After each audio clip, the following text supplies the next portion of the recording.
के चरण में वंदन करे थे, भोलेनाथ के चरण में वंदन करे थे। उपस्थित समस्त श्रोतागण के हम कंचन पांडे दुनू हाथ जोड़ के प्रणाम करे छी। एखन भजन के दौर छे, किछ भजन सब सुनाबी।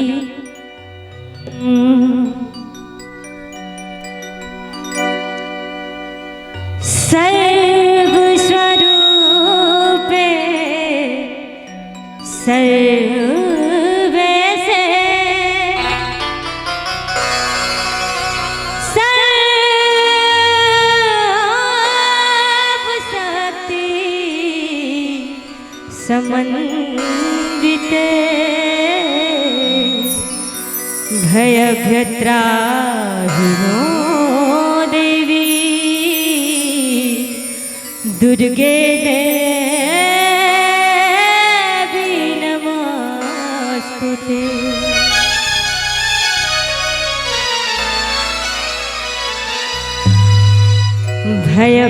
भयभ्यत्राहिनो देवी दुर्गे देवी नमोस्तुते। प्रेम से कहो चामुंडा मैया की जयकारा लगे में कोनो दिक्कत नहीं है। यहाँ सब पे कोनो बात नहीं, आराम आराम से लगा भी यहाँ सब। कि स्वर्ग सायली महारानी मैया दुर्गा भवानी, दुर्गा भवानी मैया जग कल्याणी। ओ दुर्गा भवानी मैया जग कल्याणी, स्वर्ग सायली महारानी मैया दुर्गा भवानी, स्वर्ग सायली महारानी मैया दुर्गा भवानी, दुर्गा भवानी मैया जग कल्याणी, दुर्गा भवानी मैया जग कल्याणी। सिंह पर शिव पटरानी मैया दुर्गा भवानी, स्वर्ग सायली महारानी मैया दुर्गा भवानी।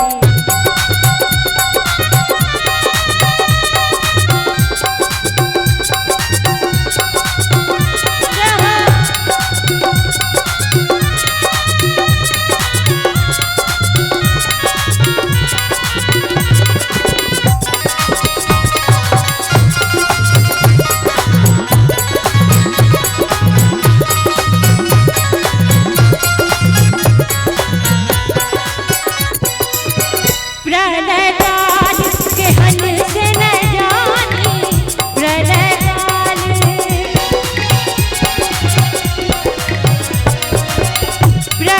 काल के हंस न जानी, महिषासुर छल अति अभिमानी, महिषासुर छल अति अभिमानी, दुष्ट करे मन मानी मैया दुर्गा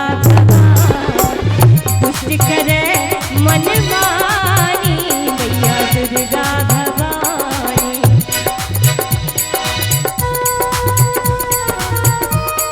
रहो रहो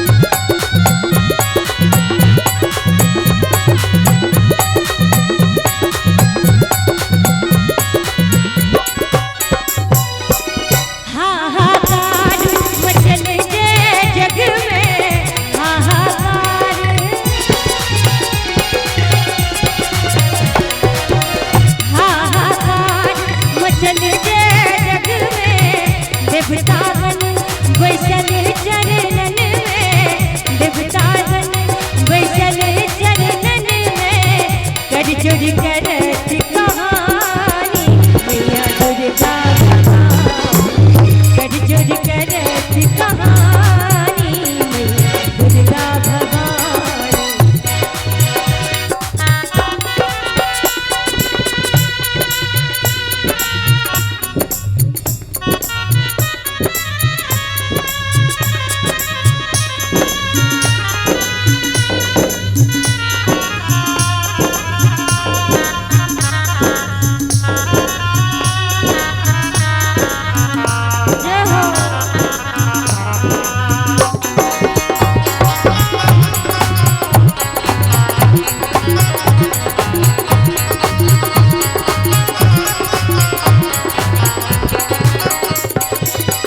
सुनी मैया हुंकार भरे छठ सुनी मैया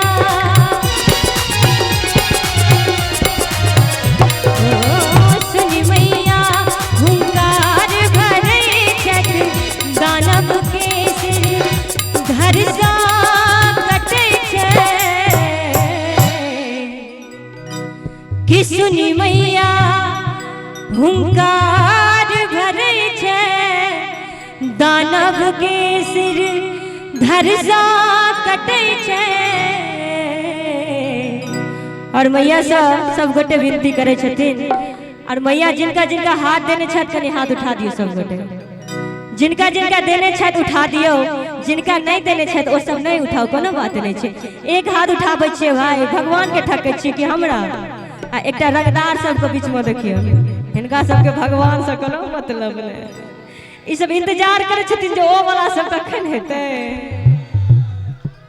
त एखन इंतजार अहाँ लोग ज्वाइन करियो ठीक छै आराम से कनी काल भजन सुनियो तकर बाद सबटा हेबे करते त जिनका जिनका मैया हाथ देने छन कनी हाथ दुनू उठा के और ताली के साथ कि कर जोड़ी कहती कहानी मैया दुर्गा कर जोड़ी कहती कहानी मैया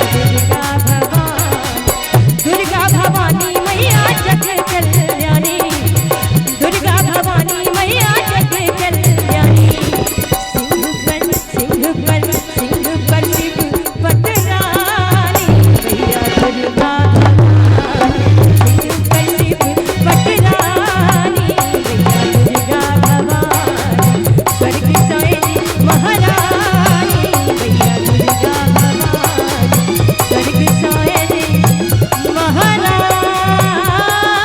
महारानी मैया दुर्गा